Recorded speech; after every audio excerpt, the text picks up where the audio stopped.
Muito bom dia, pessoal. Começamos aí a semana falando sobre os mercados mundiais. Temos a Europa no dia de hoje num plano mais misto. A gente tem a principal alta aí sendo para a Inglaterra e a principal queda sendo para a Espanha, mas a Europa aí basicamente no 0 a 0, muito estável no momento.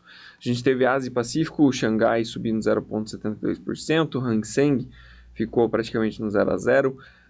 E as outras bolsas aí em Ásia e Pacífico em alta, com exceção da Coreia do Sul, que caiu 0,18%, caiu levemente aí. Na madrugada do domingo, a gente teve publicação de alguns dados de economia lá na Ásia, tanto de Japão, China e até de Coreia do Sul, e basicamente há os índices aí que indicam se a gente está tendo uma expansão, uma contração nas economias, e basicamente todas elas vieram abaixo aí dos 50 pontos, que é a linha d'água entre contração e expansão, com exceção da China aí que veio cravado nos 50, né? Mas ainda assim veio abaixo da expectativa. Então indicando aí um possível menor consumo para o mundo neste ano. E a gente vê hoje nos futuros de S&P e Nasdaq uma queda mais expressiva para as empresas de tecnologia, caindo 0,81%. E provavelmente isso aqui está ligado a algum dado que eu já vou explicar para vocês.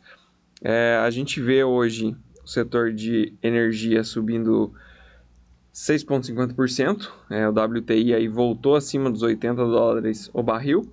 E provavelmente seja essa a questão que mais impacta ali naquela queda dos papéis de tecnologia. Por quê?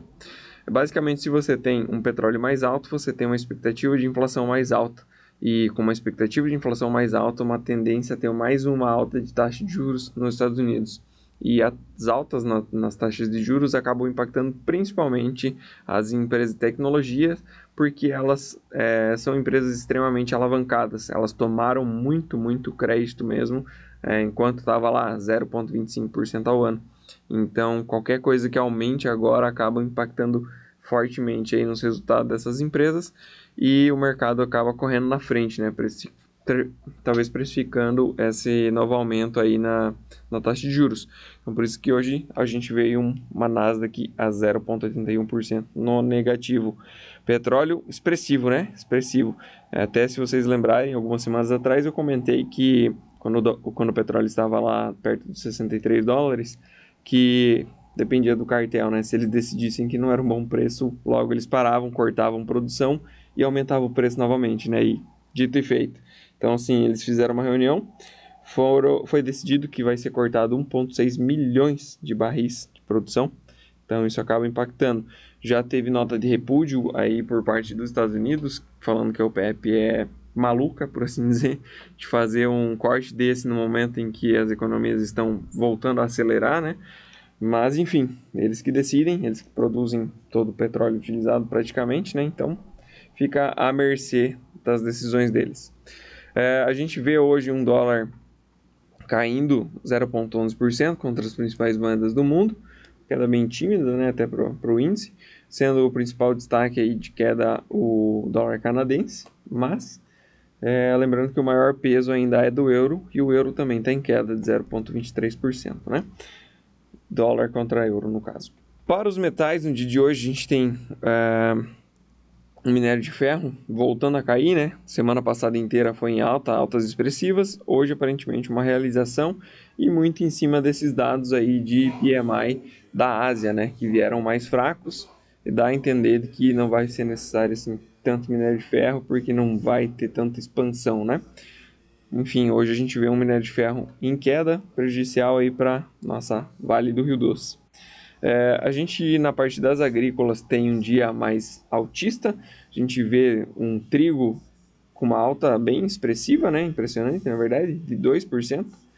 Um milho subindo aí quase 1%, já chegou a estar acima de 1% mais cedo. Soja também em alta de 0,73%. Voltou para cima dos $15 o bushel, $15,16 agora, no momento. Temos um farelo em leve queda, mas praticamente no 0 a 0. Óleo de soja também em uma forte alta de 2,23%. E o café aí, né? Quase os 3% de alta. Café bem volátil. Para o dia de hoje, a gente tem uma agenda muito tranquila mesmo. Só para as 11h30, desculpa, às 11 horas da manhã, a gente tem mais um dado de PMI, que é o PMI dos Estados Unidos, da parte industrial. Também é interessante para a gente olhar essa questão da inflação. Aqui no Brasil, na sexta-feira, a nossa bolsa caiu, fechou aí quase com 1,8 de queda. É um pouquinho menos, mas uma queda mais expressiva, né? Após ter subido 5 dias consecutivos. Basicamente aí dá a entender que pode ser uma realização, mas além disso, pode ser que o mercado começou a ler o texto lá do arcabouço fiscal e pensou, ih, rapaz, bonito, mas como é que implementa isso daí, né? Aí tem algumas questões, como por exemplo, se o governo passar a ideia que ele gaste 70% aí do que arrecada, né, 30% fique para reinvestimentos, mas se ele gastar mais do que é o esperado, não tem uma contrapartida, nada acontece. Basicamente no texto diz que só no próximo ano você vai ter menos para gastar. Porém, você pode extrapolar de novo esse teto sem nada acontecer, sendo que a única é, coisa que pode acontecer, por assim dizer, é no próximo ano cair mais um tanto o que você pode gastar. Mas espera aí, se você já vem há 2 anos gastando mais do que você podia, por que não fazer isso nos 4 anos, né? Então o mercado está reavaliando essa questão e fica aí, né, à mercê de novas atualizações.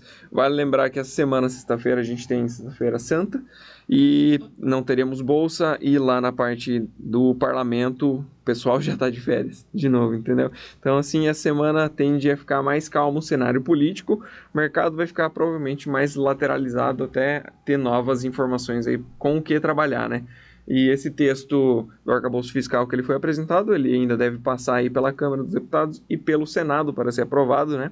E a gente imagina que nesses dois âmbitos muita coisa vai mudar. Então, nossa bolsa vai ficar muito voltada para essas questões políticas daqui para frente. Vamos ficar atentos.